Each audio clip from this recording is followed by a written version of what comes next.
lecture I'm going to discuss about why we need exception handling in Java programming. So there is the code. So if I run this code, so now here I'm not using try catch finally block there.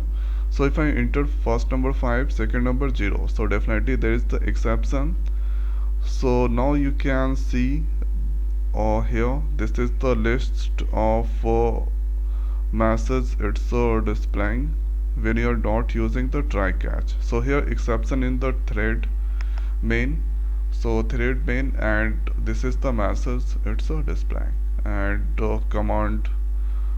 So exception is generally runtime error. Now let's run the code one more time. So this time enter 6 8, so both is the second number is the higher than, second number is higher than 0.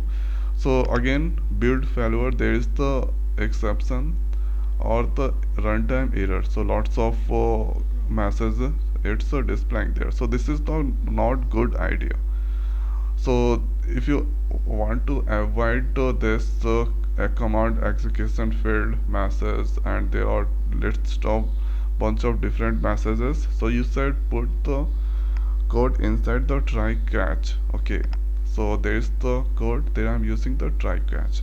So try block is there, so if there is the possibility of exception that comes, then you can put the code inside the try block, and if there is the exception that generate, then Java virtual machine that jumps to the catch block, and if there is the exception or not, finally block that execute once.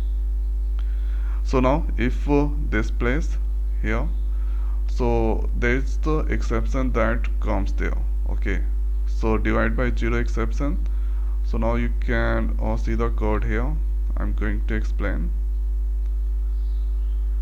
So now if here if user enter first number n1 value 5 and n2 value 0, so 5 by 0, so div value is now here 0. So definitely there is the exception, so divide by 0 exception, then control comes to this point, and here exception found, this message that display, and then after e value that display, then after finally block execute, and then after that out from the main method.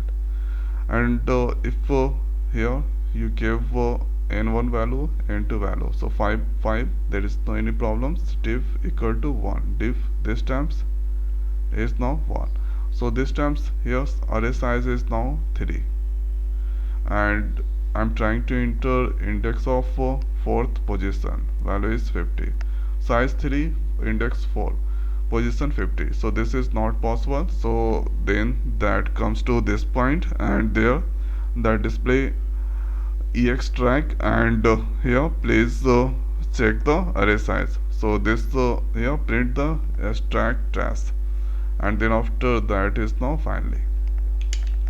So here you can see without this is now there I'm using the code inside the try catch. So if I run this code, so now I'm entering 5 and 0. So you cannot see here build success message you are getting when you are using try catch.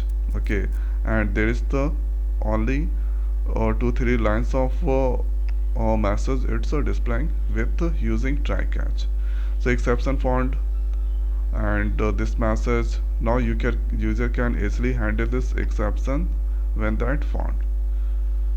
So this is here with the try catch, and without the try catch you can get this list of messages. So for the naive user it's hard to understand the code, so this is the hard to understand this the message, so that if there is the possibility of exception you can put inside try and catch block. So this times giving 7 7 88 both are positive. So next exception that is the array index of bound exception that generate. So you can now see the message, and after that you can put the suitable values to avoid the exception. So that's why we are using exception handling in Java programming.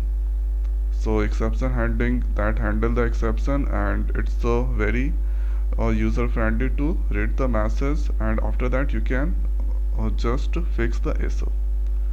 So I hope guys this video is helpful for you. So now in this video it's over. So thanks for watching. See you next week. Thank you.